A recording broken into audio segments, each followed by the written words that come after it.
ಕಲಬುರಗಿ 2015ರಲ್ಲಿ ನಡೆದಂತಹ ಘಟನೆ ತಮ್ಮೆಲ್ಲರಿಗೂ ಗೊತ್ತೇ ಇದೆ. ಅಂತಹ ಖ್ಯಾತ ಸಂಶೋಧಕರು ಮಧ್ಯದಲ್ಲಿ ಇಲ್ಲ, ಆದ್ರೂ ಕೂಡ ಅಂತಹ ಮಹನೀಯರಿಗೆ ಗೌರವಿಸಿ ಪುಷ್ಪ ನಮನವನ್ನ ಸಲ್ಲಿಸಲಾಗ್ತಾ ಇದೆ ಪೂಜ್ಯ ಅಪ್ಪಗಳವರ ಸನ್ನಿಧಾನದಲ್ಲಿ.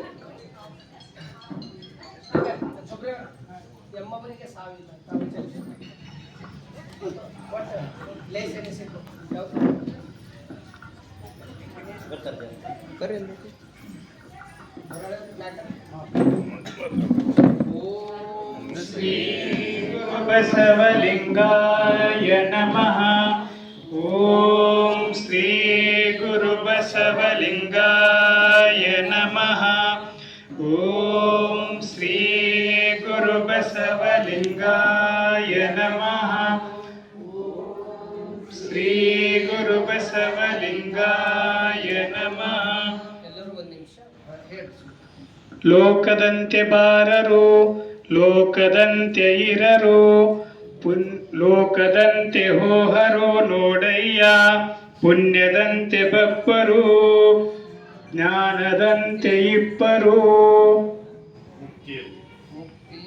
ಮುಕ್ತಿಯಂತೆ ಹೋಹರು ನೋಡಯ್ಯ. ಗುರುಲಿಂಗ ದೇವ ನಮ್ಮ ಶರಣರು, ಉಪಮಿಸಬಾರದ ಉಪಮಾತೀತರು. ಓಂ ಶ್ರೀ ಗುರು ಬಸವಲಿಂಗಾಯ ನಮಃ. ವಿಶ್ವಗುರು ಬಸವಣ್ಣನವರಿಗೆ, ಸದ್ಗುರು ಚನ್ನಬಸವೇಶ್ವರರಿಗೆ, ಡಾಕ್ಟರ್ ಎಂ ಕಲಬುರ್ಗಿ ಅವರಿಗೆ,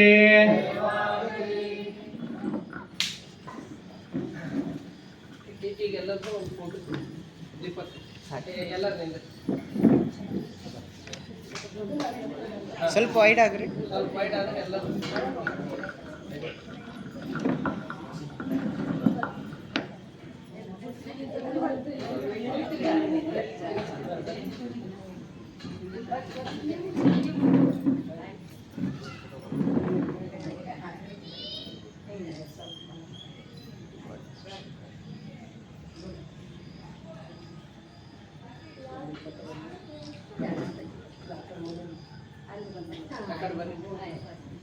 ನೀವು ಸೆಕೆಂಡ್ ಬ್ಯಾಚ್ ಮಾಡಿದ್ರಲ್ಲ ಮತ್ತೆ ಬ್ಯಾಚ್.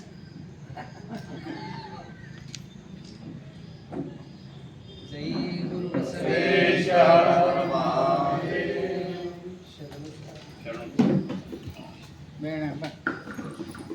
ಎಲ್ರಿಗೂ ಅನಂತ ಶರಣಾರ್ಥಿಗಳನ್ನು ತಿಳಿಸ್ತಾ ಖ್ಯಾತ ಸಂಶೋಧಕ ಸಾಹಿತಿ ಡಾಕ್ಟರ್ ಎಂ ಕಲಬುರ್ಗಿ ಅವರಿಗೆ ಅವರ ಭಾವಚಿತ್ರಕ್ಕೆ ಪುಷ್ಪ ನಮನವನ್ನ ಸಲ್ಲಿಸಿರುವ ಎಲ್ಲರಿಗೂ ಅನಂತ ಶರಣಾರ್ಥಿಗಳನ್ನ ತಿಳಿಸಿ ಇದೀಗ ಸಾನ್ನಿಧ್ಯದಲ್ಲಿ ಡಾಕ್ಟರ್ ಎಂ ಕಲಬುರ್ಗಿ ಅವರ 10ನೆಯ ಸ್ಮರಣೆಯನ್ನ ನಾವು ಮಾಡ್ತಾ ಇದ್ದೀವಿ.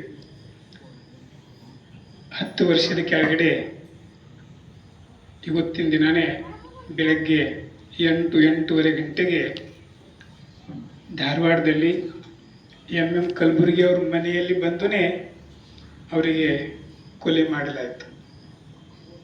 ಇದು ನಮ್ಮ ಇಡೀ ಭಾರತದ ಇತಿಹಾಸದಲ್ಲಿ ಅತ್ಯಂತ ಕರಾಳವಾಗಿರ್ತಕ್ಕಂಥ ದಿನ ಅಂತ ನಾಡಿನ ಎಲ್ಲ ಸಂಶೋಧಕರು ಈ ದಿನದ ಕುರಿತು ಹೇಳ್ತಾರೆ.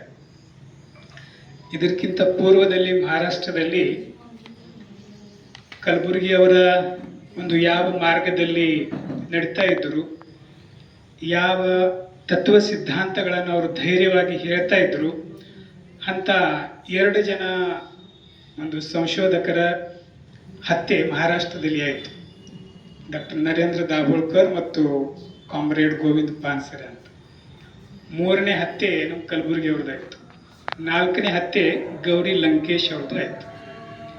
ಇವು 4 ಹತ್ಯೆಗಳು ಒಂದು ವಿಶಿಷ್ಟ ವಿಚಾರಧಾರೆಯವರು, ಒಂದೇ ಸಂಸ್ಥೆದವರು, ಒಂದೇ ಸಂಘಟನೆಗಳು ಮಾಡಿರ್ತಕ್ಕಂಥ ಅನೇಕ ಕುರುಹುಗಳು ನಮಗೆ ದೊರೆತರೂ ಕೂಡ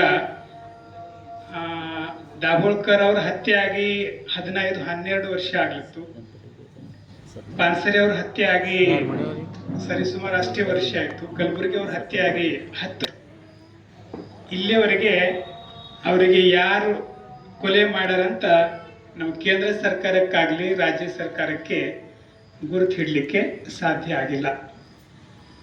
ನಾವು ಹೇಳ್ತೀವಿ ನಮ್ಮ ದೇಶದ ಪರಿಸ್ಥಿತಿ, ನಮ್ಮ ದೇಶ ಎಷ್ಟೋ ನಮ್ಮ ಬೆಳವಣಿಗೆಯಲ್ಲಿ, ಅಭಿವೃದ್ಧಿಯಲ್ಲಿ ಬಹಳ ವೇಗವಾಗಿ ನಮ್ಮ ದೇಶ ಸಾಗ್ತಾ ಇದೆ. ಆರ್ಥಿಕ ಒಂದು ಜಾಗತಿಕ ಆರ್ಥಿಕ ಮಹಾಸತ್ತ ಆಗ್ತಾ ಇದೆ ಅಂತ ಹೇಳ್ತಾ ಇದ್ದೀವಿ. ಆದರೆ ನಮ್ಮ ದೇಶದಲ್ಲಿ ಇಂಥ ಒಬ್ಬ ಸಂಶೋಧಕರ, ಸಾಹಿತಿಗಳ, ಲೇಖಕರ ಕೊಲೆಗಳನ್ನು ಯಾಕೆ ಆಗ್ತವೆ ಅಂದರೆ, ಇವತ್ತು ಯಾವುದೇ ಪಕ್ಷ ಇರಲಿ, ಯಾವುದೇ ವಿಚಾರಧಾರೆ ಇರಲಿ, ಅವರು ಯಾತಕ್ಕೆ ಅನಿಸ್ತಾರಂದ್ರೆ ಬಾಂಬ್ ಏನು ಬೇರೆ ಬೇರೆ ಇರ್ತಾವಲ್ಲ, ಅದಕ್ಕೆ ಯಾವುದಕ್ಕೂ ಅಂಜಲ್ಲ. ಅವ್ರು ಅಂಜೋದೇ ಬಂತಂದ್ರೆ ಒಂದು ಪೆನ್ನು, ಲೇಖನಿ ಅಂತ ಏನು ಕರಿತೀವಲ್ಲ, ಅದಕ್ಕೆ ಅನಿಸ್ತಾರೆ. ಜಗತ್ತಿನ ಇತಿಹಾಸ ಎಲ್ಲ ನಾವು ತೆರೆದು ನೋಡಿದಾಗ ಎಲ್ಲ ಕ್ರಾಂತಿಗೆ ಮೂಲ ಕಾರಣ ಯಾವುದಾದ್ರೂ ಆಗಿತ್ತಂದ್ರೆ ಅದು ಸಾಹಿತ್ಯನೇ ಆಗಿತ್ತು. 12ನೇ ಶತಮಾನದಲ್ಲಿ ಬಸವಾದಿ ಶರಣರು ಇಷ್ಟು ಬಹುದೊಡ್ಡ ಕ್ರಾಂತಿಯನ್ನು ಮಾಡಲಿಕ್ಕೆ ಅದಕ್ಕೆ ಮೂಲ ಬೇರು ಯಾವುದಂದ್ರೆ ಅನುಭವ ಮಂಟಪದಲ್ಲಿ ಹುಟ್ಟಿರ್ತಕ್ಕಂಥ ವಚನ ಸಾಹಿತ್ಯ.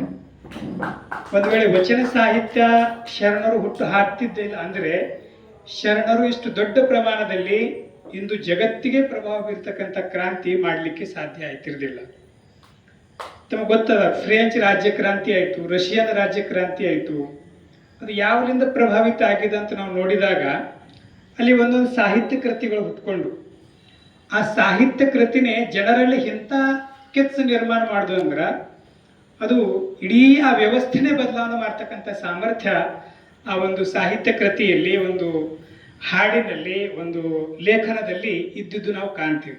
ನಮ್ಮ ಸ್ವಾತಂತ್ರ್ಯ ಚಳವಳಿದ ಇತಿಹಾಸ ನೀವು ತಗೋರಿ, ಒಂದೇ ಮಾತ್ರ ಇಷ್ಟೇ ಒಂದು ಶಬ್ದ ಸಾಕಾಗಿತ್ತು ಅವತ್ತು.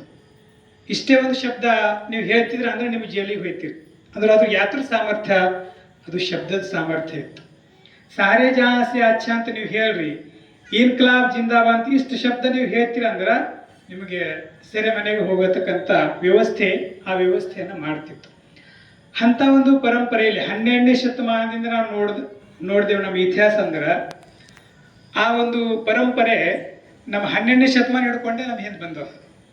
ಕಲ್ಯಾಣ ಕ್ರಾಂತಿ ಆದ ನಂತರ ಶರಣರಿಗೆ ಎಳೆ ಹುಟ್ಟಿ ಆಯಿತು. ವಚನ ಸಾಹಿತ್ಯ ಭಂಡಾರಕ್ಕೆ ಬೆಂಕಿಯನ್ನು ಇಟ್ಟಿದ್ರು, ಸಾವಿರಾರು ಶರಣರ ಕೊಲೆಗಳನ್ನು ಮಾಡಿದ್ರು. ಈ ಎಲ್ಲ ಘಟನೆಗಳು ಯಾರು ಮಾಡ್ಯಾರಲ್ಲ ಅವರೇ ಕಲಬುರ್ಗಿ, ಗೌರಿ ಲಂಕೇಶು, ದಾಬೋಳ್ಕರು, ಪಾನ್ಸರೆ ಅವ್ರದ್ದು ಹತ್ಯೆ ಮಾಡಿನವ್ರು ಅವರೇ ಯಾರು. ನಮ್ದು ದುರ್ದೈವ ಏನಂದ್ರೆ ನಮ್ಮ ಕೊಲೆಗಡ್ಕರು ಯಾರು ಅಂಬದು ನಮಗಿನ್ನ ಗೊತ್ತಾಗಿಲ್ಲ. ಹಾಗಾಗಿ ಯಾರು ಕೊಲೆ ಮಾಡ್ಯಾರ ಅವ್ರ ಬಾಜಿಗೆ ನಾವು ಕುಂತು ಕೊಲೆ ಮಾಡಿನವ್ರಿಗೆ ಹಿಡ್ರಿ ಹಿಡ್ರಿ ಹಿಡ್ರಿ ಅಂತ 10 ವರ್ಷ ಹಿಡಿದು ಬೆಳ್ಳಿದ್ದೀವಿ. ಅದು ಹೆಂಗೆ ಸಾಧ್ಯ ಅದ? ಕಳ್ಳರ ಕೈದಾಗೆ ಕಿಲಕಾಯಿ ಕೊಟ್ಟಿನ ಮೇಲೆ ಕಳ್ತನ ಯಾರು ಮಾಡೋಣ ಸಿಗ್ಲಕ್ಕೆ ಸಾಧ್ಯ ಅದೇನು? ಸಾಧ್ಯ ಇಲ್ಲ. ಇಂದು ನಮ್ಮ ಪರಿಸ್ಥಿತಿನೂ ಹಾಗೆ ಅದ. ಯಾರು ಕೊಲೆ ಮಾಡ್ಯಾರ, ಯಾರು ಬಸವಾದಿ ಶರಣರ ತತ್ವಗಳನ್ನು ವಿರೋಧ ಮಾಡ್ಯಾರ, ಇಂದಿಲ್ಲ 900 ವರ್ಷಗಳ ಹಿಡ್ಕೊಂಡು ಯಾರು ಈ ಶರಣ ತತ್ವ ದಮನ ಮಾಡಬೇಕು, ಇದು ಬೆಳಕಿಗೆ ಬರಬಾರ್ದು ಅಂತ ತಿಳ್ಕೊಂಡು ಸಾವಿರಾರು ಪ್ರಯತ್ನಗಳು ಮಾಡ್ಕೊತ ಬಂದಾರ. ಅವರಿಗೆ ನಾವು ಬಾಜಿ ಕೂಡಿಸ್ಕೊಂಡು ಇಲ್ಲ ನಮ್ಮ ಮೇಲೆ ಭಾಳ ದಬ್ಬಾಯಿಕೆ ಆಗ್ಲತ್ತದಂತ ನಾವು ಎಷ್ಟು ಧ್ವನಿ ಎತ್ತಿ ಇದು ಮಾಡಿದ್ರು ಅದು ಸಿಗಲಿಕ್ಕೆ ಸಾಧ್ಯ ಇಲ್ಲ. ಆ ಒಂದು ಪರಿಸ್ಥಿತಿಯಲ್ಲಿನೇ ಕಲಬುರ್ಗಿ ಅವ್ರದ್ದು ಹತ್ಯೆ ಇತ್ತು. ಕಲಬುರ್ಗಿ ಅವ್ರು ಹಂಗೆ ಏನು ಮಾಡಿದರು? ದುರ್ದೈವ ಏನದಂದ್ರೆ ಕಲಬುರ್ಗಿ ಅವ್ರದ್ದು ಹತ್ಯೆ ಆಗ್ಯದ ಅಂಬೋದು ಸ್ವಲ್ಪ ಅಹಸಾಸನೂ ನಮ್ಮ ಲಿಂಗಾಯತರಿಗಿಲ್ಲ. ಅವ್ರ ಹತ್ಯೆ ಆಗಿಂದು ಲಿಂಗಾಯತರ ಸಲುವಾಗಿನೇ. ಆದ್ರೆ ನಮ್ದು ಅದ್ರದ್ದೇನು ಒಂದು ಇದು ಅಂತೇವಲ್ಲ ದರ್ದ್, ಆ ದರ್ದ್ ನಂಬಲ್ಲಿ ಇಲ್ಲ ಕಾರಣ ಅವರು ಪತ್ತೆ ಹಚ್ಚಲಿಕ್ಕೆ ಸಾಧ್ಯ ಆಗಲಿಲ್ಲ. ಕಲಬುರ್ಗಿ ಅವ್ರಿಗಿಂತಲೂ ಹೆಚ್ಚಿನ ರೀತಿಯಲ್ಲಿ ವೈದಿಕ ವ್ಯವಸ್ಥೆ ಮೇಲೆ ಟೀಕೆ, ವೈದಿಕ ವ್ಯವಸ್ಥೆ ಮೇಲೆ ದೊಡ್ಡ ರೀತಿಯಲ್ಲಿ ಒಂದು ದಬ್ಬಾಳಿಕೆ ಮಾಡ್ತಕ್ಕಂಥ ಸಾಹಿತ್ಯ ಈ ದೇಶದ ನಾನಾ ರಾಜ್ಯಗಳಲ್ಲಿ ಅನೇಕ ಒಂದು ಸಂಘ ಸಂಸ್ಥೆಗಳಲ್ಲಿ ವಿಚಾರವಾದಿಗಳು, ಲೇಖಕರು, ಸಾಹಿತಿಗಳು ಮಾಡಿದ್ದಾರೆ. ಆದರೆ ಅವ್ರದ್ದು ಯಾರ್ದು ಕೊಲೆ ಆಗಿಲ್ಲ. ಕಲಬುರ್ಗಿ ಅವ್ರದ್ದು ಹತ್ಯೆ ಏಕಾಯ್ತು? ಅದಕ್ಕೆ ಕಾರಣ ನಾವು ಹುಡುಕಿದೇವೆ ಅಂದ್ರೆ ನಮ್ಮಲ್ಲಿ ಶರಣರು ಹೇಳ್ತಕ್ಕಂಥ ಗಣಾಚಾರ ತತ್ವವನ್ನು ನಮ್ಮಲ್ಲಿ ಇವತ್ತು ಇಲ್ಲ ಹಂಗಾಗ್ಯಾರ. ನಾವು ಯಾರು ಭೀ ಬರ್ತಾರೆ, ನಮ್ದು ಮರಾಠಿಯಲ್ಲಿ ಒಂದು ಗಾದೆ ಮಾತದ, ಕೊನೆ ಬಿ ಯಾಕೆ ಟಿಕ್ಲಿ ಮಾರೋನ್ ಜಾ ಅಂತ. ಅಂದ್ರೆ ಯಾರು ಭೀ ಬರಬೇಕು, ನೀವು ಹೊಡೆದು ಹೋಗ್ಬೇಕು. ಯಾಕಂದ್ರೆ ನಮ್ಮಲ್ಲಿ ನಾವು ಏನೂ ಮಾಡಲ್ಲೇವಂತ ನಮ್ಮ ವಿರೋಧಿಗಳಿಗೆ ಗೊತ್ತದ. ನಮ್ಮಲ್ಲಿ ಘನಾಚಾರ ಅಂತ ಏನು ಬೇಕಲ್ಲ, ಶರಣರು ಏನು ಘನಾಚಾರ ತೋರಿ ವಚನ ಸಾಹಿತ್ಯ ರಕ್ಷಣೆ ಮಾಡಿದ್ರು. ಇವತ್ತು ನಮ್ಮ ಮಠಗಳ ಮೇಲೆ ಎಷ್ಟೋ ರೀತಿಯಲ್ಲಿ ದೌರ್ಜನ್ಯಗಳು ನಡೀತಾ ಇದ್ದಾವೆ. ನಮ್ಮ ಸ್ವಾಮಿಗಳ ಮೇಲೆ, ನಮ್ಮ ಅನೇಕ ಸಾವಿರಾರು ವರ್ಷಗಳ ಇತಿಹಾಸ ಹೊಂದಿರತಕ್ಕಂಥ ಶಿಕ್ಷಣ ಸಂಸ್ಥೆಗಳು ಇವತ್ತು ಹಾಳಾಗ್ಲತ್ತವ. ಸಾವಿರಾರು ವರ್ಷದ ಮಠಗಳು ಇವತ್ತು ಯಾಕೆ ಪರಿಸ್ಥಿತಿಗೆ ಬಂದವ ಅಂಬತ್ತು ತಮಗೆಲ್ಲ ಗೊತ್ತದ. ಇದೆಲ್ಲಕ್ಕೆ ಕಾರಣ ಏನಂದ್ರೆ, ಇವ್ರ ಮೇಲೆ ದಬ್ಬಾಳಿಕೆ ಮಾಡಿದ ನಂತರ ನಮಗೆ ಜಾಬ್ ಕೇಳೋರು ಯಾರು ಇಲ್ಲ, ಇವ್ರ ಕಡೆ ಅಂತ ಒಂದು ಸಂಘಟನಾ ಶಕ್ತಿ ಇಲ್ಲ ಅಂತ ಮುಂದಿನವರಿಗೆ ಗೊತ್ತಿದ್ದಿನ ಕಡೆ ನಿಂತ ಎಲ್ಲ ಅನಾಹುತಗಳು ನಡೀತಾ ಇದ್ದಾವೆ. ಇದೆಲ್ಲ ಒಂದು ಇವತ್ತು ಕಲಬುರ್ಗಿ ಅವರ ಸ್ಮರಣೆ ಮಾಡೋದಂದ್ರೆ ನಮ್ಮ ಪರಂಪರೆ, ನಮ್ಮ ಸ್ವಾಭಿಮಾನ, ನಮ್ಮ ಆತ್ಮ ಅಭಿಮಾನವನ್ನ ನಾವು ಜಾಗೃತವಾಗಿ ಇಟ್ಕೋಬೇಕಾದ್ರೆ ನಾವು ಕಲಬುರ್ಗಿ ಅವ್ರ ಸ್ಮರಣೆ ಮಾಡಬೇಕು. ಕಲಬುರ್ಗಿ ಅವರು ಅನೇಕ ಲೇಖನಗಳಲ್ಲಿ ಒಂದು ಬಹಳ ಯಾರಿಗೆ ವಿಚಾರದಲ್ಲಿ ಬರಲಾರ್ದಕ್ಕಂಥ ಮಾತನ್ನು ಒಂದು ಹೇಳಿದರು. ಶರಣರ ಕುರಿತು, ಲಿಂಗಾಯತ ಧರ್ಮದ ಕುರಿತು 900 ವರ್ಷಗಳಿಂದ ಅನೇಕ ಸಂಶೋಧಕರು, ಸಾಹಿತಿಗಳು, ಚಿಂತಕರು, ಮಠಾಧೀಶರು, ವಿಚಾರವಂತರು ಭಾಷಣ ಮಾಡ್ಕೋದ್, ಪ್ರವಚನ ಮಾಡ್ಕೋದ್, ಪುಸ್ತಕ ಬರ್ಕೋದ್ ಬಂದಿದ್ದಾರೆ. ಆದ್ರೆ ಕಲಬುರ್ಗಿ ಅವರು ಒಂದು ಮಾತು ಏನು ಹೇಳ್ತಾರಂದ್ರೆ, ಇಡೀ ದಕ್ಷಿಣ ಭಾರತದಲ್ಲಿ, ಅದರಲ್ಲಿ ವಿಶೇಷವಾಗಿ ಕರ್ನಾಟಕದಲ್ಲಿ ಹುಟ್ಟಿರ್ತಕ್ಕಂಥ ಮೊಟ್ಟ ಮೊದಲ ಧರ್ಮ ಈ ದೇಶದಲ್ಲಿ ಯಾವುದಾದ್ರೂ ಇದ್ರು ಅದು ಲಿಂಗಾಯತ ಧರ್ಮ ಅಂತ ಮೊದಲು ಹೇಳಿದವರು ಡಾಕ್ಟರ್ ಎಂ ಕಲಬುರ್ಗಿ ಅವರು. ನೀವು ಅಂತಿರ್ಬೇಕು, ಬಸವಣ್ಣವ್ರಕ್ಕಿಂತ ಮುಂಚೆ ಈ ದೇಶದಲ್ಲಿ ಧರ್ಮಗಳು ಇದ್ದಿಲ್ಲ ಏನೋ? ಧರ್ಮಗಳು ಇದ್ದು. ಈ ದೇಶದಲ್ಲಿ ಮುಂಚೆ ಬೌದ್ಧ ಧರ್ಮ ಇತ್ತು, ಬಸವಣ್ಣವ್ರಕ್ಕಿಂತ ಮುಂಚೆ ಜೈನ ಧರ್ಮ ಇತ್ತು, ವೈದಿಕ ಧರ್ಮ ಇತ್ತು. ಈ 4 ಧರ್ಮಗಳು ನಮ್ಮ ದೇಶದಲ್ಲಿ ಇದ್ದು. ಆದರೆ ಅವು ಯಾವ ಧರ್ಮಗಳನ್ನು ನಮ್ಮ ಕರ್ನಾಟಕದಲ್ಲಿ, ವಿಶೇಷವಾಗಿ ದಕ್ಷಿಣ ಭಾರತದಲ್ಲಿ ಹುಟ್ಟಿರ್ತಕ್ಕಂಥ ಧರ್ಮಗಳು ಅಲ್ಲ. ಬೌದ್ಧ ಧರ್ಮ ಉತ್ತರ ಭಾರತದಲ್ಲೇ ಹುಟ್ಟಿತು, ಜೈನ ಧರ್ಮ ಉತ್ತರ ಭಾರತದಲ್ಲೇ ಹುಟ್ಟಿತು, ವೈದಿಕ ಧರ್ಮ, ಸನಾತನ ಧರ್ಮ ಅಂತ ಏನು ಕರಿತೀವಿ ಅವ್ರು ಈ ದೇಶದವರೇ ಅಲ್ಲ ಅಂತ ಬಹಳ ಜನ ಇತಿಹಾಸಕಾರರು ಹೇಳ್ತಾರೆ. ಅವ್ರು ಬಂದಿನವ್ರು ಕೂಡ ಉತ್ತರ ಭಾರತದಿಂದ ಈ ಕಡೆ ಬಂದರು. ಆ ಒಂದು ನೆಲೆಯಲ್ಲಿ ನಾವು ನೋಡಿದಾಗ ಕನ್ನಡದಲ್ಲಿ ಕನ್ನಡಿಗರು ಕಟ್ಟಿರ್ತಕ್ಕಂಥ, ಕರ್ನಾಟಕದಲ್ಲಿ ಮೊಟ್ಟ ಮೊದಲು ಹುಟ್ಟಿರ್ತಕ್ಕಂಥ, ಅಷ್ಟೇ ಅಲ್ಲ ಇಡೀ ದಕ್ಷಿಣ ಭಾರತದಲ್ಲಿ ಮೊಟ್ಟ ಮೊದಲು ಹುಟ್ಟಿರ್ತಕ್ಕಂಥ ಏಕಮೇವ ಧರ್ಮ ಅಂದ್ರೆ ಅದು ಲಿಂಗಾಯತ ಧರ್ಮ. ಅದು ಹುಟ್ಟು ಹಾಕಿದವರು ವಿಶ್ವಗುರು ಬಸವಣ್ಣನವರಂತ ಮೊದಲು ಹೇಳಿದವರು ಡಾಕ್ಟರ್ ಎಂ ಕಲಬುರ್ಗಿ ಅವರು. ಈ ಒಂದು ವಿಷಯಕ್ಕೆ ಕಲಬುರ್ಗಿ ಹತ್ಯೆಗೆ ಅದು ಕಾರಣ ಆಯಿತು. ಇದು ಒಂದೇ ವಿಷಯ ಅಲ್ಲ, ಕಲಬುರ್ಗಿ ಅವರು ಅನೇಕ ಸಲ ತಮ್ಮ ಸಂಶೋಧನೆಯ ಮೂಲಕ, ತಮ್ಮ ಸಾಹಿತ್ಯದ ಮೂಲಕ ಇಲ್ಲಿ ಇರ್ತಕ್ಕಂಥ ವೈದಿಕ ವ್ಯವಸ್ಥೆಗೆ ಒಂದು ಉತ್ತರ ಕೊಡ್ತಕ್ಕಂಥ ಕೆಲಸ ಅವ್ರು ಮಾಡಿದರು. ಬಸವಣ್ಣವ್ರ ಕುರಿತು ಅನೇಕ ಕಾವ್ಯ ಪುರಾಣಗಳು ಬಂದಿದ್ರು ಕೂಡ ಶಿಲಾಶಾಸನಗಳು, ಸಂಶೋಧನಾತ್ಮಕ ಆಧಾರಗಳು ಚರಿತ್ರೆ ರೀತಿಯಲ್ಲಿ ಇರಲಿಲ್ಲ. ಅವಾಗ ಕಲಬುರ್ಗಿ ಅವರು ಒಂದು ಮಾತು ಹೇಳ್ತಾರೆ, ಶಿವಶರಣರು ಈ ನೆಲದಲ್ಲಿ ಇದ್ದಿರ್ತಕ್ಕಂಥ ಸೂರ್ಯಪ್ರಕಾಶದಷ್ಟು ಸತ್ಯ ಇದ್ದರೂ ಕೂಡ ಅವ್ರ ಕುರಿತು ಒಂದು ಸಣ್ಣ ಶಿಲಾಶಾಸನ, ಒಂದು ಯಾವುದೇ ಒಂದು ಖಚಿತವಾಗಿರ್ತಕ್ಕಂಥ ಆಧಾರಗಳು ಸಿಗದಿರುವುದು ಈ ನಮ್ಮ ನಾಡಿನ ದುರಂತ ಅಂತ ಅವ್ರು ಹೇಳ್ತಾರೆ. ಯಾಕಂದ್ರೆ ನಮ್ಮ ಯಾವುದೇ ಒಂದು ಇತಿಹಾಸ ನಾವು ಒಂದು ನಮ್ಮ ವಿರೋಧಿಗಳಿಗೆ ಒಂದು ಸಿದ್ಧ ಮಾಡ್ಬೇಕಂದ್ರೆ ನಮ್ಗೆ ಯಾವ್ದಾರ ಒಂದು ಆಧಾರಗಳು ಬೇಕು. ಕಾವ್ಯ ಪುರಾಣಗಳು, ಈವನ್ ಕಾವ್ಯ ಪುರಾಣಗಳು ಆಧಾರ ಅಲ್ಲ, ಅದಕ್ಕೆ ಇತಿಹಾಸ ಬೇಕು. ಅಂಥ ಇತಿಹಾಸ ಹುಡುಕುವ ಒಂದು ಸಾಮರ್ಥ್ಯ, ಶಕ್ತಿ ನಮಗೆ ಯಾರು ಕೊಟ್ಟಿದ್ರು ಅಂದ್ರೆ ಡಾಕ್ಟರ್ ಎಂ ಕಲಬುರ್ಗಿ ಅವರು ನಮಗೆ ಕೊಟ್ಟಿದ್ರು. ಅದಕ್ಕಾಗಿ ಅವರು ಧಾರವಾಡ, ಅವರು ಮೂಲತಃ ವಿಜಯಪುರ ಜಿಲ್ಲೆದವರು, ಸಿಂದಗಿ ತಾಲೂಕಾ ವಿಜಯಪುರ ಜಿಲ್ಲೆದವರು. ಅವರು ಅಲ್ಲೇ ಅವರು ಶಿಕ್ಷಣವನ್ನು ಪಡ್ಕೊಂಡು ಧಾರವಾಡಕ್ಕೆ ಹೋದರು. ಧಾರವಾಡ ಕರ್ನಾಟಕ ವಿಶ್ವವಿದ್ಯಾಲಯದಲ್ಲಿ ಅವರ ಪ್ರಾಧ್ಯಾಪಕರಾಗಿ, ಸಂಶೋಧಕರಾಗಿ ಅಲ್ಲಿ ಸೇವೆಯನ್ನು ಪ್ರಾರಂಭ ಮಾಡ್ತಾರೆ. ಅಲ್ಲಿ ಸೇವೆ ಪ್ರಾರಂಭ ಮಾಡಿದಾಗಲೇ ಅವರು ತಮ್ಮ ಅನೇಕ ಸಾಹಿತ್ಯ ಕೃತಿಗಳನ್ನು ಶರಣರ ಕುರಿತು ಬರಲಿಕ್ಕೆ ಪ್ರಾರಂಭ ಮಾಡ್ತಾರೆ. ಅದರಲ್ಲಿ ವಿಶೇಷವಾಗಿರ್ತಕ್ಕಂಥದ್ದು ಶಾಸನಗಳಲ್ಲಿ ಶಿವಶರಣರು ಅಂತ ಮೊಟ್ಟ ಮೊದಲು ಅವ್ರ ಪುಸ್ತಕವನ್ನು ತಂದರು. ಆ ಪುಸ್ತಕ ತಂದ ನಂತರ ನಮಗೆ ಶರಣರ ಕುರಿತು ಖಚಿತ ಆಧಾರಗಳನ್ನು ಸಿಗಲಿಕ್ಕೆ ಪ್ರಾರಂಭ ಆಯಿತು. ಅದಕ್ಕಾಗಿ ನಂತರ ಅವರ ಒಂದು ಸಂಶೋಧನೆ, ಇನ್ನಿತರ ಅನೇಕ ಸಂಶೋಧಕರ ಒಂದು ಬಲವಾದ ಅಧ್ಯಯನ ಮತ್ತು ಅವರ ನಿರ್ಭೀಡವಾಗಿ ಧೈರ್ಯದಿಂದ ಹೇಳ್ತಕ್ಕಂಥ ವಿಚಾರಗಳಿಂದ ಲಿಂಗಾಯತ ಒಂದು ಸ್ವತಂತ್ರ ಧರ್ಮ ಅನ್ನುವಂಥ ಒಂದು ತೀರ್ಮಾನಕ್ಕೆ ನಾವು ಬರಲಿಕ್ಕೆ ಕಾರಣ ಎಂ ಕಲಬುರ್ಗಿ ಅವರ ಸಂಶೋಧನೆ ಮತ್ತು ಅವರು ಮಾಡಿರ್ತಕ್ಕಂಥ ಇತರ ಸಂಶೋಧನೆಗಳು ಅದಕ್ಕೆ ಕಾರಣ ಆದವು ಅಂತ ನಾವು ಬಹಳ ಹೆಮ್ಮೆಯಿಂದ, ಧೈರ್ಯದಿಂದ ಹೇಳಬೇಕಾಗ್ತದೆ. ಅವರು ವಚನ ಸಾಹಿತ್ಯ, ಕನ್ನಡ ಸಾಹಿತ್ಯ, ಸಂಶೋಧನೆ, ಗ್ರಂಥ ಸಂಪಾದನೆ, ಇಷ್ಟೆಲ್ಲ ಅನೇಕ ಕ್ಷೇತ್ರದಲ್ಲಿ ಬಹಳ ದೊಡ್ಡ ಸಾಹಿತ್ಯ ಸೇವೆಯನ್ನು ಈ ನಾಡಿಗೆ ಅವರು ನೀಡಿದರು. ವಿಶೇಷವಾಗಿ ಅವರು ಹಂಪಿ ಕನ್ನಡ ವಿಶ್ವವಿದ್ಯಾಲಯ ನಮ್ಮ ಪರಮ ಪೂಜ್ಯರಿಗೆ ನಾಡೋಜಿ ಪ್ರಶಸ್ತಿ ಅಂತ ಬರುತ್ತಲ್ಲ, ಆ ಒಂದು ಹೆಮ್ಮೆಯ ಇಡೀ ಕರ್ನಾಟಕದಲ್ಲಿ ಅತ್ಯಂತ ಪ್ರತಿಷ್ಠಿತ ಹೆಮ್ಮೆಯ ವಿಶ್ವವಿದ್ಯಾಲಯ ಅಂದ್ರೆ ಅದು ಹಂಪಿ ಕನ್ನಡ ವಿಶ್ವವಿದ್ಯಾಲಯ. ಆ ವಿಶ್ವವಿದ್ಯಾಲಯದ ವೈಸ್ ಚಾನ್ಸಲರ್ ಆಗಿ 3 ವರ್ಷ ಸೇವೆ ಸಲ್ಲಿಸ್ತಕ್ಕಂಥ ಒಂದು ಹೆಮ್ಮೆ ನಮ್ಮ ಎಂ ಕಲಬುರ್ಗಿ ಸರ್ ಅವ್ರಿಗೆ ಸಲ್ತದ.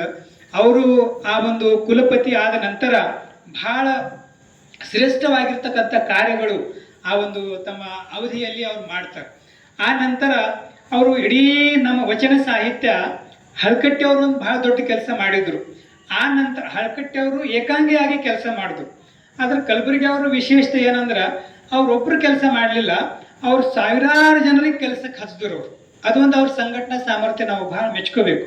ಯಾಕಂದ್ರೆ ವ್ಯಕ್ತಿಗಳಿಗೆ ಅಷ್ಟೇ ಅಲ್ಲ, ಅವ್ರು 100 ಮಠಗಳಿಗೆ ಸಂಘ ಸಂಸ್ಥೆಗಳಿಗೆ ಕೆಲಸಕ್ಕೆ ಹಚ್ಚಿದ್ರು. ಅದರಲ್ಲಿ ಉದಾಹರಣೆಗೆ ನಿಮ್ಗೆ ಹೇಳ್ಬೇಕಂದ್ರೆ ಡಾಕ್ಟರ್ ತೋಂಟದ ಸಿದ್ಧಲಿಂಗ ಮಹಾಸ್ವಾಮಿಗಳು, ಗದಗ ಮಹಾಸ್ವಾಮಿಗಳು, ಇಷ್ಟೊಂದು ನಾವು ಯಾವತ್ತು ಪುಸ್ತಕದ ಜಗದ್ಗುರುಗಳಂತ ಇಡೀ ಕರ್ನಾಟಕದಲ್ಲಿ ಅವ್ರ ಖ್ಯಾತಿ ಆಗ್ಲಕ್ಕ ಅವ್ರ ಪರಿಶ್ರಮ, ಅವ್ರ ದೂರದೃಷ್ಟಿ, ಅವ್ರದ್ದು ಕೊಡುಗೆತ್ರ ಅದ.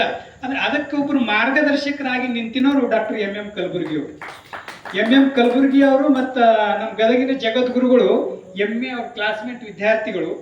ಅವರು ಪ್ರಾಧ್ಯಾಪಕರಾಗಿ ಯೂನಿವರ್ಸಿಟಿದಾಗ ಬಂದರು. ಇವರು ಗದಗ ಮಠಕ್ಕೆ ಜಗದ್ಗುರು ಆಗಿ ಬಂದರು. ಜಗದ್ಗುರು ಆಗಿ ಬಂದಿನ 1 ತಿಂಗಳಲ್ಲಿನೇ ಜಗದ್ಗುರುಗಳು ಮಾಡಿರ್ತಕ್ಕಂಥ ಮೊಟ್ಟ ಮೊದಲ ಕೆಲಸ ಏನಂದ್ರೆ ಎಂ ಕಲಬುರ್ಗಿ ಅವರಿಗೆ ಒಂದು ಪತ್ರ ಬರೀತಾರೆ ಅವರು. ಹಿಂಗೆ ನಾವೊಂದು ಇಲ್ಲಿ ಇದು ಹಾಗೇನೆ ನಾವು ಯಾವ ರೀತಿ ಕೆಲಸ ಮಾಡ್ಬೇಕಂತ ನಿಮ್ಮ ಜೊತೆ ಸಮಾಲೋಚನೆ ಮಾಡ್ಬೇಕಾಗ್ಯದ, ನೀವು ಮಠಕ್ಕೆ ಬರಬೇಕು ಅಂತ ಒಂದು ಪತ್ರ ಬರೀತಾರೆ. ಕಲಬುರ್ಗಿ ಸರ್ ಅವರಿಗೆ ಸ್ವಲ್ಪ ಮೊದಲು ಮಠಗಳು ಸ್ವಾಮಿಗಳು ಅಂದ್ರೆ ಅವ್ರು ದೂರ ಇರ್ತಿರು. ಯಾಕಂದ್ರೆ ಅದ್ರ ಬಗ್ಗೆ ಸ್ವಲ್ಪ ನೋವನ್ನು ಅವ್ರು ಅನುಭವಿಸಿದ್ರು. ಆ ವಿಷಯಗಳು ಹೇಳೋ ವೇದಿಕೆಗಳು ಬೇರೆ ಇರೋ ಕಾರಣ ಅದನ್ನ ಇಲ್ಲಿ ಪ್ರಸ್ತಾಪ ಮಾಡಂಗಿಲ್ಲ. ಅದಕ್ಕಾಗಿ ಅವ್ರು ಒಂದು ಪತ್ರ ಬರೆದ್ರು, ಏನು ಉತ್ತರ ಅವ್ರು ಕೊಡಂಗಿಲ್ಲ. ಜಗದ್ಗುರುಗಳು ಮತ್ತೊಂದು ಪತ್ರ ಅವ್ರಿಗೆ ಬರೀತಾರೆ. ಅದಕ್ಕೂ ಅವರು ಸ್ವಲ್ಪ ಉದಾಸೀನವಾಗಿ ಶಾಂತವಾಗಿ ಕೂತು ಬಿಡ್ತಾರೆ. 3ನೇ ಪತ್ರ ಕಲಬುರ್ಗಿ ಸರಿಗೆ ಬರ್ತದ. ಅವಾಗ ಗುರುಗಳು ಬಹಳ ಪತ್ರ ಬರಿತಾ ಇದ್ರೆ ಅವ್ರಿಗೆ ಭೇಟಿತರ ಆಗ್ಬೇಕು, ಇಲ್ಲಾಂದ್ರೆ ಅದು ಸೌಜನ್ಯಕ್ಕೆ ಆಗಲ್ಲ ಅಂತ ತಿಳ್ಕೊಂಡು ಜಗದ್ಗುರುಗಳು ಭೇಟಿ ಆಗ್ಲಕ್ಕೆ ಬರ್ತಾರೆ.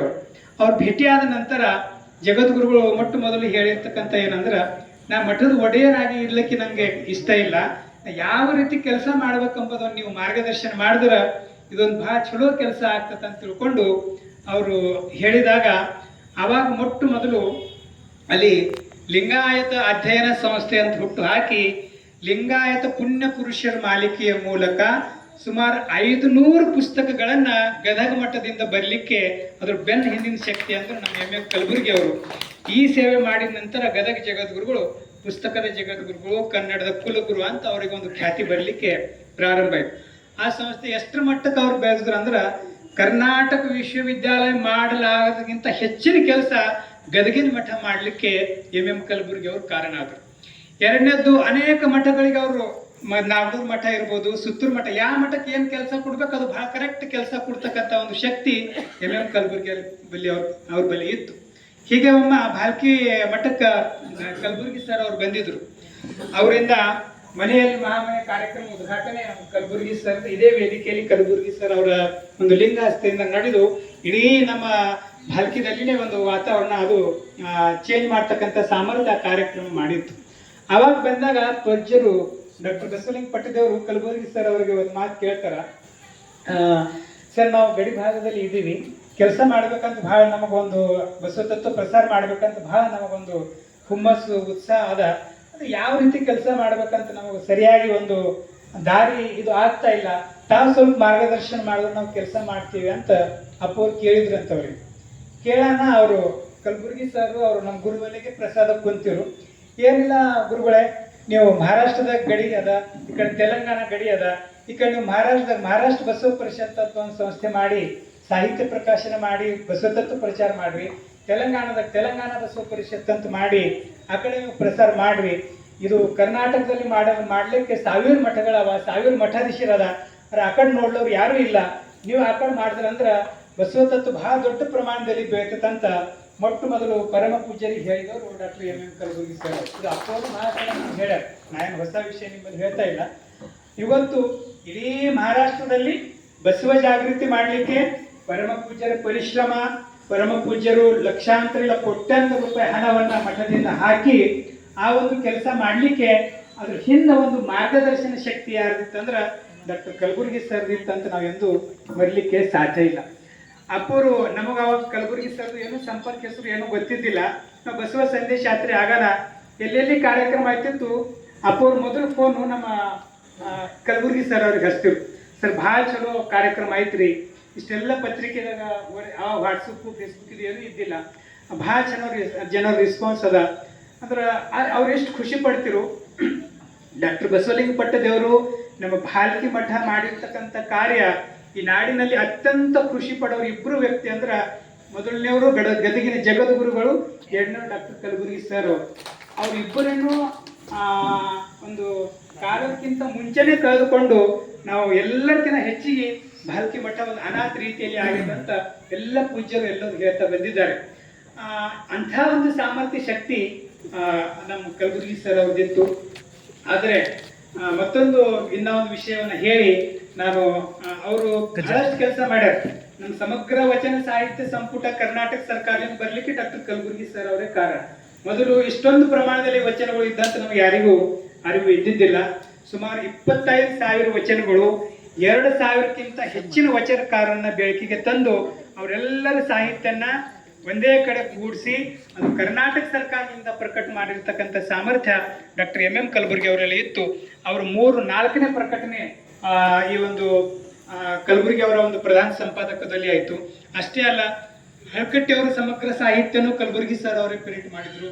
ಜೊತೆಗೆ BLD ಸಂಸ್ಥೆಯ ಮೂಲಕ ಆದಿಲ್ ಶಾಹಿಯಲ್ಲಿ ಒಂದು ಕನ್ನಡ ಸಾಹಿತ್ಯ ಇತ್ತು, ಅದೆಲ್ಲ ಸಾಹಿತ್ಯವನ್ನ ಅದನ್ನು ಸುಮಾರು 40 ಸಂಪುಟಗಳು ಕಲಬುರ್ಗಿ ಸರ್ ಅವರ ಸಂಪಾದಕದಲ್ಲಿ ಪ್ರಕಟ ಆದವು. ಅದರ ಜೊತೆಗೆ ಬಸವರಾಜ್ ಕಟ್ಟಿಮನಿ ಅಂತ ನಾಡು ಕಂಡ ಅತ್ಯಂತ ಪ್ರಭಾವಿ ಕಾದಂಬರಿಕಾರ, ಅವ್ರ ಸಮಗ್ರ ಸಾಹಿತ್ಯ ಕಲಬುರ್ಗಿ ಸರ್ ಅವರು ಮಾಡ್ಯಾರ. ಹರ್ಡೇಕರ್ ಮಂಜಪ್ಪನವ್ರ ಕುರಿತು ರಾಷ್ಟ್ರ ಧರ್ಮ ದ್ರಷ್ಟಾರ ಅಂತಕ್ಕಂಥ ಒಂದು ದೊಡ್ಡ ಪ್ರಮಾಣದ ಪುಸ್ತಕವನ್ನ ಕಲಬುರ್ಗಿ ಸರ್ ಸಂಪಾದಕತ್ವದಲ್ಲಿ ಅದನ್ನು ಹೊರಗೆ ಬಂತು. ಅಂದ್ರೆ ಈ ರೀತಿಯಲ್ಲಿ ಅನೇಕ ಒಂದು ಕೆಲಸಗಳು ಈ ಲಿಂಗಾಯತ ಧರ್ಮಕ್ಕೆ ಒಂದು ಭದ್ರ ಬುನಾದಿ ಹಾಕಲಿಕ್ಕೆ ಸಂಶೋಧನಾತ್ಮಕವಾಗಿ ಸಾಹಿತ್ಯ ಒದಗಿಸಿದವರು ಡಾಕ್ಟರ್ ಎಂ ಕಲಬುರ್ಗಿ ಸರ್ ಅವರು. ವಿಶೇಷವಾಗಿ ಅವರು ಬೀದರ್ಗೆ ಬಂದಾಗ ಒಂದು ಮಾತು ಹೇಳ್ತಾರ, ಆ ಒಂದು ವಿಷಯ ಹೇಳಿ ನನ್ನ ಮಾತಿಗೆ ನಾನು ವಿರಾಮ ಕೊಡ್ತೀನಿ. ಮುಂದೆ ಈ ಲಿಂಗಾಯತ ಸಮಾಜವನ್ನ ಭದ್ರವಾಗಿ ಇರಬೇಕಾದ್ರೆ ಅವ್ರು 5 ಸೂತ್ರಗಳನ್ನು ಹೇಳ್ಯಾರ. ಆ 5 ಸೂತ್ರಗಳು ಇಂದಿನ ಲಿಂಗಾಯತ ಸಮಾಜ, ಮಠಾಧೀಶರು, ನಮ್ಮ ಸಂಘ ಸಂಸ್ಥೆಗಳು ನಾವು ಒಂದು ವೇಳೆ ಪಾಲನೆ ಮಾಡಿದೆವಂದ್ರೆ ನಮ್ಮ ಧರ್ಮಕ್ಕ, ನಮ್ಮ ಒಂದು ತತ್ವಕ್ಕ ಬಹಳ ದೊಡ್ಡ ಪ್ರಮಾಣದಲ್ಲಿ ಭವಿಷ್ಯದ. ಆ 5 ಪಂಚಸೂತ್ರಿಗಳು ಅಂತ ಅವ್ರು ಹೇಳ್ತಾರ. ಆ ಪಂಚಸೂತ್ರಗಳು ಏನಂದ್ರ, ಲಿಂಗಾಯತದ ಶುದ್ಧೀಕರಣ ಮೊದಲನೇ ಸೂತ್ರ, ಎರಡನೇದು ಲಿಂಗಾಯತ ಏಕೀಕರಣ, ಲಿಂಗಾಯತ ಜಾಗತೀಕರಣ, ಲಿಂಗಾಯತ ಸಬಲೀಕರಣ, ಲಿಂಗಾಯತ ನವೀಕರಣ. ಈ 5 ಸೂತ್ರಗಳನ್ನ ಈಗ ಅದು ಬಿಡಿಸಿ ಹೇಳಕ್ ಸಮಯ ಇಲ್ಲ. ಈ ಲಿಂಗಾಯತ ಏಕೀಕರಣ ಅಂದ್ರೆ ಏನು, ಲಿಂಗಾಯತ ಜಾಗತೀಕರಣ ಅಂದ್ರೆ ಏನು, ಲಿಂಗಾಯತ ಶುದ್ಧೀಕರಣ ಅಂದ್ರೆ ಏನು, ಲಿಂಗಾಯತ ನವೀಕರಣ ಅಂದ್ರೆ ಏನು, ಲಿಂಗಾಯತ ಸಬಲೀಕರಣ ಅಂದ್ರೆ ಏನು. ಇವು 4 ಸೂತ್ರಗಳನ್ನು ನಾವು ಪಾಲಿಸಿದ್ರೆ ಲಿಂಗಾಯತ ಸಬಲ ಆಗ್ತಾರ ಅಂತಕ್ಕಂಥ ಒಂದು ಅತ್ಯಂತ ಅಧ್ಯಯನಪೂರ್ಣವಾಗಿರ್ತಕ್ಕಂಥ ಮಾತುಗಳು ಡಾಕ್ಟರ್ ಎಂ ಕಲಬುರ್ಗಿ ಅವರು ಹೇಳಿದ್ದಾರೆ. ಮತ್ತೊಮ್ಮೆ ಆ ಪಂಚಸೂತ್ರಗಳ ಕುರಿತು ವಿಶೇಷವಾಗಿರ್ತಕ್ಕಂಥ ಅವರ ಚಿಂತನೆಗಳನ್ನು ನಾವು ಮೇಲ್ಕು ಹಾಕ್ತಕ್ಕಂಥ ಅವಶ್ಯಕತೆ ಬಹಳ ದೊಡ್ಡ ಪ್ರಮಾಣದಲ್ಲಿ ಅದರ ಅವಶ್ಯಕತೆ ಇದೆ ಅಂತ ಹೇಳಿ, ಮತ್ತು ಅವ್ರು ಒಂದು ಮಾತು ಏನು ಹೇಳಿದ್ರು ಅಂದ್ರೆ, ನಾನು ಬದುಕಿದ್ದು ಯಾತಕ್ಕಂದ್ರೆ ಒಂದು ಕನ್ನಡ ಮತ್ತೊಂದು ಬಸವಣ್ಣ, ಈ ಎರಡಕ್ಕೆ ನಾನು ಬದುಕಿದ್ದೀನಿ ಅಂತ ಅವ್ರು ಹೇಳ್ತಾರೆ. ಆದರೆ ಇಂಥ ಒಂದು ಸಂಶೋಧಕರ ಹತ್ಯೆ ಆಗ್ಬೇಕಂದ್ರೆ ಅದಕ್ಕೆ ಯಾವ ಕಾರಣಗಳು ಅಂತ ನಾವು ಹುಡುಕಿದಾಗ ಒಂದು ಘಟನೆ ನಡೀತದ. ಬೆಂಗಳೂರಲ್ಲಿ ಒಂದು ಕಾರ್ಯಕ್ರಮದಲ್ಲಿ ಅನಂತಮೂರ್ತಿ ಅವರ ಒಂದು ಪುಸ್ತಕದಲ್ಲಿ ಅವರು ಅನಂತಮೂರ್ತಿ ಅವ್ರು ಏನು ಬರ್ದಿದ್ರು ಅಂದ್ರೆ, ಅವ್ರು ಸಣ್ಣಾಗಿ ಇರುವತ್ತಿಂದಾಗ ಒಂದು ಗುಡಿಯಲ್ಲಿ ಒಂದು ಮೂರ್ತಿ ಮೇಲೆ ಮೂತ್ರ ವಿಸರ್ಜನೆ ಮಾಡಿ ಬರ್ತಾರೆ ಅವರು. ಅಂದ್ರೆ ಅವ್ರಿಗೆ ಏನಾಗ್ತಂದ್ರೆ ಮೂರ್ತಿದಲ್ಲಿ ದೇವರು ಇರಲ್ಲ ಅಂತ ಅವನಿಗೆ ನಂಬಿಕೆ ಆಗಿತ್ತು. ಯಾರಿಗೆ? ಅನಂತಮೂರ್ತಿ ಅವ್ರಿಗೆ. ಅವ್ರು ಏನು ಮಾಡ್ತಾರ ಅಂದ್ರೆ ಮೂತ್ರ ವಿಸರ್ಜನೆ ಮಾಡಿ ಬರ್ತಾರ. ಅವ್ರು 8 ದಿನ ನೋಡ್ತಾರ, ಅವ್ರಿಗೆ ಏನೂ ಆಗಂಗಿಲ್ಲ. ಅದೇ ಮಾತು ಅವ್ರೊಂದು ಪುಸ್ತಕದಲ್ಲಿ ಅವ್ರು ಬರೀತಾರೆ. ಅಂದ್ರೆ ಮೂರ್ತಿಯಲ್ಲಿ ದೇವ್ರು ಇರಂಗಿಲ್ಲ, ನಾ ಪ್ರತ್ಯಕ್ಷ ಇದು ಮಾಡಿ ನೋಡಿ ಬಂದಿನಿ, ಇಲ್ಲಿವರೆಗೆ ನಂಗೆ ಏನೂ ಆಗಿಲ್ಲ ಅಂತ ಅವರು ಅನಂತಮೂರ್ತಿ ಅವರು ಅವ್ರ ಪುಸ್ತಕದಲ್ಲಿ ಈ ಮಾತನ್ನು ಅವ್ರು ಬರೀತಾರೆ. ಕಲಬುರ್ಗಿ ಅವರು ಒಂದು ಸಭೆಯಲ್ಲಿ, ಈಗ ನಾವೊಂದು ಈಗ ಮಾತಾಡೋದಕ್ಕಿಂತ ಬೇರೆ ಬೇರೆ ಉದಾಹರಣೆಗಳು ಹೇಳಿವಿ, ಅನಂತಮೂರ್ತಿ ಅವರು ಒಂದು ಪುಸ್ತಕದಲ್ಲಿ ಹೀಗೆ ಬರೆದಿದ್ದಾರೆ ಅಂತ ತಿಳ್ಕೊಂಡು ಅವ್ರ ಹೆಸರು ಹೇಳಿನೇ ಅವ್ರ ಮಾತುಗಳು ಹೇಳ್ತಾರೆ. ಆದ್ರೆ ಪತ್ರಿಕೆದವರು, ಮೀಡಿಯಾದವರು ಅದನ್ನು ಯಾವ ರೀತಿ ಪತ್ರಿಕೆಯಲ್ಲಿ ಹಾಕ್ತಾರಂದ್ರೆ ಕಲಬುರಗಿಯೇ ಮೂರ್ತಿ ಮೇಲೆ ಮೂತ್ರ ವಿಸರ್ಜನೆ ಮಾಡಲಿಕ್ಕೆ ಹೇಳಿದ್ದಾರೆ ಅಂತ ಒಂದು ಪ್ರಿಂಟ್ ಮಾಡಿ ದೊಡ್ಡ ಒಂದು ಸುದ್ದಿ ಮಾಡಿ ಆ ಒಂದು ಘಟನೆಯಿಂದ ಕಲಬುರಗಿ ಅವರಿಗೆ ಸಾವಿರಾರು ಕಡೆ ಕೇಸ್ ಹಾಕೋದು, ಅವ್ರ ಮನೆ ಮೇಲೆ ಕಲ್ಲುಗೂತಿರೋದು, ಅವರಿಗೆ ಬೆದರಿಕೆ ಕೊಡೋದು, ಜೀವ ಬೆದರಿಕೆ ಕೊಡೋದು, ಇಂಥ ನೂರಾರು ಘಟನೆಗಳು ಕಲಬುರಗಿ ಅವ್ರ ಮೇಲೆ ಆಗ್ತಾವ. ಆ ಸಂದರ್ಭದಲ್ಲಿ ಕಲಬುರಗಿ ಅವ್ರ ಹಿಂದೆ ಯಾರಿಗೂ ನಾವು ಧೈರ್ಯವಾಗಿ ನಿಲ್ಲಲಿಲ್ಲ. ಅದಕ್ಕಾಗಿ ಮತ್ತೊಂದು ವಿಶೇಷ ಏನಂದ್ರೆ ದಾಭೋಳ್ಕರ್ ಅವ್ರ ಹತ್ಯೆ ಪುಣೆಯಲ್ಲಿ, ಅವ್ರ ಊರು ಸಾತಾರ. ಆದ್ರೆ ಅವ್ರು ಪುಣ್ಯಾಗ ವಾಕಿಂಗ್ ಮಾಡೋ ಸಂದರ್ಭದಾಗ ಒಂದು ಬ್ರಿಡ್ಜ್ ಇರ್ತದ, ಆ ಬ್ರಿಡ್ಜ್ ಬಳಿ ಬಂದು ಅವ್ರ ಹತ್ಯೆ ಆಯ್ತು. ಸುಮ್ಮನೆ ಇದು ಲಕ್ಷ್ಯ ಕೊಟ್ಟು ಕೇಳಬೇಕು.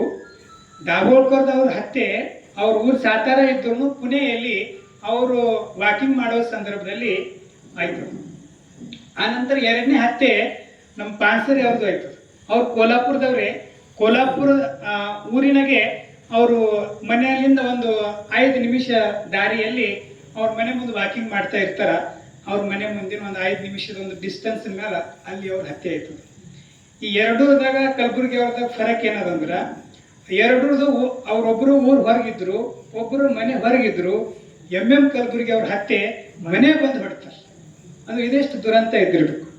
ಅಂದ್ರೆ ಅವ್ರು ಯಾರಿಗೇನು ಅಂಜಿಕೆ ಇಲ್ಲ. ಮತ್ತೆ ಇದು ರಾತ್ರಿ ಆಗಿರ್ತಕ್ಕಂಥ ರಾತ್ರಿ 12 ಯಾರೂ ಇಲ್ಲ ಅಂತಿಲ್ಲ. ಬೆಳಗ್ಗೆ 8 ಗಂಟೆಗೆ ಅವ್ರ ಮನೆಯಲ್ಲಿ ಬಂದು ಹೊಡ್ತಾರಂದ್ರೆ ಲಿಂಗಾಯತರಷ್ಟು ಹೇಡಿಗಳು. ಅಲ್ಲಿಗೆ ಇದು ಒಂದು ಪ್ರಶ್ನೆ ನಾವೆಲ್ಲರೂ ಹಾಕೋಬೇಕು. ಕಲಬುರಗಿ ಅವ್ರ ಹತ್ಯೆ ಆಯ್ತು, ಅವ್ರ ಸತ್ರು, ಅದು ಎರಡನೇ ಮಾತಾಯ್ತು. ಆದ್ರೆ ನಮ್ಮ ಪರಂಪರೆ, ನಮ್ಮ ಸಿದ್ಧಾಂತ, ನಮ್ಮ ತತ್ವ ಯಾರು ಗಟ್ಟಿಯಾಗಿ ಪ್ರತಿಪಾದನೆ ಮಾಡ್ತಾರ ಅವರಿಗೆ ಏನು ಗತಿ ಆಯ್ತತ ಅಂತ ತೋರಿಸಿದವರು ನಮ್ಮ ವಿರೋಧಿಗಳು ತೋರಿಸಿದ ನಂತರ ನಾವೇನೂ ಅದಕ್ಕೆ ಪ್ರತಿಕ್ರಿಯೆ ಕೊಡಲಿಲ್ಲ ಅಂದ್ರೆ ನಾವು ಏನು ಅಂತಕ್ಕಂಥ ಪ್ರಶ್ನೆ ನಾವು ಮಾಡ್ಕೋಬೇಕು. ಅವತ್ತು ಪೂಜ್ಯರು ಮರಾಠಿಯಲ್ಲಿ ಹಳಕಟ್ಟಿ ಅವರು ಒಂದು ಪುಸ್ತಕ ಮಾಡಿದರು, ವಚನಶಾಸ್ತ್ರ ಸಾರ ಅಂತ ಒಂದು ಪುಸ್ತಕ ಮರಾಠಿಯಲ್ಲಿ ಆಗಿತ್ತು. ಆ ಪುಸ್ತಕಿಗೆ ಕಲಬುರ್ಗಿ ಸರ್ ಪ್ರಸ್ತಾವನೆ ಬರಬೇಕಂತ ಅಪ್ಪೋರು ಭಾಳ ಕನಸಿತ್ತು. ಅದಕ್ಕಾಗಿ ಅಪ್ಪೋರು ನನಗೆ ಹೇಳಿ ಆ ಪುಸ್ತಕ ತಗೊಂಡು ಕಲಬುರ್ಗಿ ಸರ್ ಕಡೆ ಹೋಗಿ ಅದು ಅವ್ರಿಗೆ ತೋರಿಸಿ ಅವ್ರ ಕಡೆಯಿಂದ ನೀವು ಪ್ರಸ್ತಾವನೆ ಬರ್ಕೊಂಡು ಬರೀಬೇಕು ಅಂತ ಹೇಳಿದರು. ಅವತ್ತಿನ ದಿವಸ ಇಲ್ಕಲ್ ಮಠದಲ್ಲಿ ನಮಗೊಂದು ಪ್ರಶಸ್ತಿ ತಗೋಬೇಕು. ನಾ ಏನು ಮಾಡ್ದ, ಕೂಡಲ ಸಂಗಮಕ್ಕೆ ಹೋಗಬೇಕು, ಇಲ್ಕಲ್ ಮಠಕ್ಕೆ ಹೋಗಿ ಇಲ್ಕಲ್ಲಿಂದು ಧಾರವಾಡ ಸಮೀಪದ ಆ ಪ್ರಶಸ್ತಿ ತಗೊಂಡು ಕಲಬುರ್ಗಿ ಸರಿಗೆ ಭೇಟಿ ಮಾಡಿ ಆ ಪ್ರಸ್ತಾವನೆ ತಗೊಂಡು ಬರ್ಬೇಕಂತ ಆ ಪುಸ್ತಕ ಎಲ್ಲ ತಗೊಂಡು ನಾ ಕೂಡಲ ಸಂಗಮಕ್ಕೆ ಹೋಗಿ 29 ಆಗಸ್ಟ್ ನಾ ಕೂಡಲ ಸಂಗಮದೋಗಿ ಹೋಗಿ ಉಳಿದಿದ್ದ. ಬೆಳಗ್ಗೆ ಸ್ನಾನ ಪೂಜೆ ಮಾಡಿಕೊಂಡು ಬಸವಣ್ಣವರ ಒಂದು ಆಯ್ಕೆ ಸಮಾಧಿಯ ದರ್ಶನ ಮಾಡಿ ಇಲ್ಕಲ್ಗೆ ಹೋಗ್ಬೇಕಂತ ತಿಳ್ಕೊಂಡು ನಾಷ್ಟ ಮಾಡ್ಬೇಕಂತ ಒಂದು ಹೋಟೆಲ್ದಾಗ ಹೋಗಿದ್ದ. ಅಲ್ಲಿ ಟಿವಿಯಲ್ಲಿ ಕಲಬುರ್ಗಿ ಸರ್ ಹತ್ಯೆ ಆಯಿತು, ಕಲಬುರ್ಗಿ ಸರ್ ಹತ್ಯೆ ಆಯಿತು ಅಂತೆಲ್ಲ ಸುದ್ದಿ ಬರ್ಲಿಕ್ಕೆ ಪ್ರಾರಂಭ ಆಯಿತು. ಅದು ನೋಡಿ ಇಷ್ಟು ಆಘಾತ ಆಯಿತು.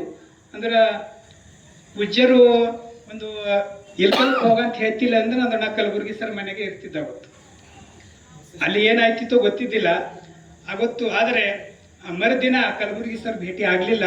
ಅವ್ರ ಅಂತ್ಯ ಸಂಸ್ಕಾರಕ್ಕೆ ಹೋದಕ್ಕಂಥ ಒಂದು ಸಂದರ್ಭ ಆ ಸಂದರ್ಭದಲ್ಲಿ ಬಂದಿದ್ದು ನನ್ನ ಜೀವನದಲ್ಲಿ ಅತ್ಯಂತ ಅದು ಎಂದೂ ಮರೆಲಾರದಂಥ ಮತ್ತು ಅಂಥ ಒಂದು ಸಂದರ್ಭ ಆ ಸಂದರ್ಭದಲ್ಲಿ ಕೂಡಿ ಬಂತು. ಅವತ್ತು ಪ್ರಶಸ್ತಿ ತಗೊಂಬಂದೂ ನಮಗೆ ಮನಸ್ಸಾಗಲಿಲ್ಲ.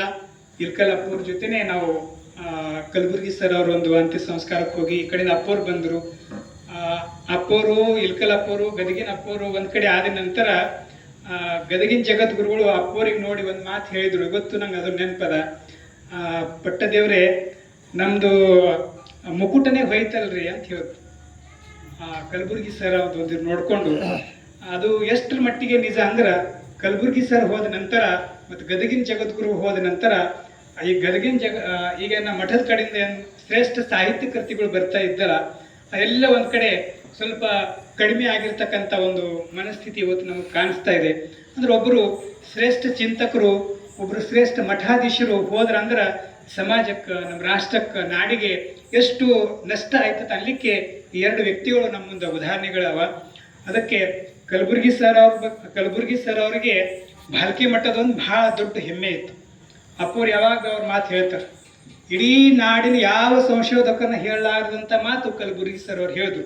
ಏನಂದ್ರೆ ಇಡೀ ನಮ್ಮ ನಾಡಿನಲ್ಲಿನೇ ಗುರುಸ್ಥಳ ಮಠಗಳಿಗೆ ಮಾದರಿ ಮಠ ಯಾವುದಾದ್ರೂ ಇದ್ರೆ ಅದು ಭಾಲ್ಕಿ ಮಠ, ವಿರಕ್ತ ಮಠಗಳಿಗೆ ಯಾವುದಾದ್ರೂ ಮಠ ಇದ್ರೆ ಅದು ಇಲ್ಕಲ ಮಠ ಅಂತ ಬಹಳ ಧೈರ್ಯವಾಗಿ ಕಲಬುರ್ಗಿ ಸರ್ ಅವರು ಅನೇಕ ವೇದಿಕೆಗಳಲ್ಲಿ ಹೇಳಿದ್ದಾರೆ. ಮತ್ತೊಂದು ಮಾತು ಅವ್ರು ಏನು ಹೇಳ್ತಾರೆ ಅಂದ್ರೆ, ಭಾಲ್ಕಿ ಮಠವನ್ನು ಹೋಲುವ ಇನ್ನೊಂದು ಮಠ ಈ ಕರ್ನಾಟಕದಲ್ಲಿನೇ ಯಾವುದೂ ಇಲ್ಲ ಅಂತ ಹೇಳ್ತಕ್ಕಂಥ ಒಂದು ನಿಷ್ಠೂರ ನುಡಿ ಅಂದ್ರೆ ಎಂ ಕಲಬುರ್ಗಿ ಸರ್. ಅದು ಎಷ್ಟರ ಮಟ್ಟಿಗೆ ಸತ್ಯ ಅದಂದ್ರೆ, ಧರ್ಮ ಪ್ರಚಾರದ ವಿಚಾರ ತಕೋರಿ, ಉತ್ತರಾಧಿಕಾರಿಗಳ ನೇಮಕದ ವಿಷಯದಲ್ಲಿ ತಕೋರಿ, ಮತ್ತು ಬಸವ ತತ್ವ ಗಟ್ಟಿಯಾಗಿ ಇರ್ತಕ್ಕಂಥ ಮಠ ಯಾವುದಾದ್ರೂ ಇದ್ರೆ ಅದು ಭಾಲ್ಕಿ ಮಠ ಒಂದೇ ಅದ ಅಂತ ಎಂ ಕಲಬುರ್ಗಿ ಅಂತ ಸಂಶೋಧಕರು ಹೇಳ್ಬೇಕಂದ್ರೆ ಆ ಮಠದ ಪರಂಪರೆ, ಆ ಮಠದ ಶ್ರೇಷ್ಠತೆ ಎಷ್ಟಿತ್ತು ಅನ್ಲಿಕ್ಕೆ ಕಲಬುರ್ಗಿ ಸರ್ ಅವರು ಈ ಒಂದು 2 ನುಡಿಗಳ ಮೇಲೆ ನಾವು PhD ಮಾಡ್ತಕ್ಕಂಥ ಸಾಮರ್ಥ್ಯ ಕಲಬುರ್ಗಿ ಸರ್ ಅವ್ರ ನುಡಿಗಳಲ್ಲಿ ಅದ. ಅವರೇ ಹೇಳ್ತಾರೆ, ಲಿಂಗಾಯತರಲ್ಲಿ ಸಾವಿರಾರು ಮಠಗಳವ, ವಿರಕ್ತ ಮಠಗಳನ್ನು ಸಾವಿರಾರವ, ಗುರುಸ್ಥಳ ಮಠಗಳನ್ನು ಸಾವಿರಾರವ, ಆದ್ರೆ ಭಾಲ್ಕಿ ಮಠಕ್ಕೆ ಹೋಲಿರ್ತಕ್ಕಂಥ ಇನ್ನೊಂದು ಮಠನೇ ಇಲ್ಲ ಅಂತ ಹೇಳ್ತಾರೆ. ಅಂದ್ರೆ ಅವರೊಂದು ನಮ್ಮ ಮಠದ ಮೇಲೆ, ಮಠದ ಕಡೆ ನೋಡ್ತಕ್ಕಂಥ ದೃಷ್ಟಿ, ಮಠದ ಪರಮ ಪೂಜ್ಯರ ಕಾರ್ಯಗಳನ್ನ ಎಷ್ಟರ ಮಟ್ಟಿಗೆ ಅವರು ತಿಳ್ಕೊಂಡ್ರೆ ಅನ್ಲಿಕ್ಕೆ ಇದೇ ಒಂದು ಉದಾಹರಣೆ. ಪರಮ ಪೂಜ್ಯರ ಬೇಳಿ ಹಬ್ಬದಲ್ಲಿ ಕಲ್ಯಾಣ ದೀಪ್ತಿ ಒಂದು ಗ್ರಂಥ ಹೊರಬಂತು. ಅದಕ್ಕೆ ಎಂ ಕಲಬುರ್ಗಿ ಸರ್ ಅವರು ಸಂಪಾದಕ ಆಗಿದ್ರು. ಅವರ ಒಂದು ಸಂಪಾದಕತ್ವದಲ್ಲಿ ಬಂದಿರತಕ್ಕಂಥ ಗ್ರಂಥ ಇಡೀ ನಾಡಿನಲ್ಲಿ ಅದೇ ಖ್ಯಾತಿಯನ್ನು ಪಡೆದಿದೆ. ಅಂಥ ಒಂದು ಭಾಲ್ಕಿ ಮಠ ಮತ್ತು ಕಲಬುರ್ಗಿ ಸರ್ ಅವರದ ಒಂದು ಅವಿನಾಭಾವ ಸಂಬಂಧ ಯಾವಾಗಲೂ ನಡ್ಕೋತ ಬಂದಿದೆ. ಪೂಜ್ಯರು ಅವರ ಕಲಬುರ್ಗಿ ಸರ್ ಹತ್ಯೆ ಆದ ನಂತರ ನಾವು ಏನು ಮಾಡಬೇಕು ಅಂತ ತಿಳ್ಕೊಂಡು ಅವ್ರ ಹೆಸರು ಮೇಲೆ ಡಾಕ್ಟರ್ ಎಂ ಕಲಬುರ್ಗಿ ರಾಷ್ಟ್ರೀಯ ಪ್ರಶಸ್ತಿ ಅಂತ ಬಸವ ಕಲ್ಯಾಣ ಅನುಭವ ಮಂಟಪದಲ್ಲಿ ಉತ್ಸವದಲ್ಲಿ ಪ್ರತಿ ವರ್ಷ ನೀಡ್ತಾ ಬಂದಿದ್ದಾರೆ. ಈ ನಾಡಿನ ಖ್ಯಾತ ಸಂಶೋಧಕರನ್ನ, ಸಾಹಿತಿಗಳನ್ನ ಕಲಬುರ್ಗಿ ಸರ್ ಅವರ ಒಂದು ನೆನಪಿನಲ್ಲಿ ಆ ಒಂದು ಕಾರ್ಯ ನಿರಂತರವಾಗಿ ಮುಂದೆ ಸಾಗಿಸ್ತಾ ಇದ್ದಾರೆ ಪೂಜ್ಯರು. ಜೊತೆಗೆ ಮರಾಠಿಯಲ್ಲಿ ಕಲಬುರ್ಗಿ ಅವರ ಸಾಹಿತ್ಯ, ಕಲಬುರ್ಗಿ ಅವರು 8 ಭಾರತ ಪುಸ್ತಕಗಳನ್ನ ಮರಾಠಿಯಲ್ಲಿ ಪರಮ ಪೂಜ್ಯರ ಒಂದು ಮಾರ್ಗದರ್ಶನದಲ್ಲಿ ಈಗಾಗಲೇ ಬಂದಿದ್ದಾವ.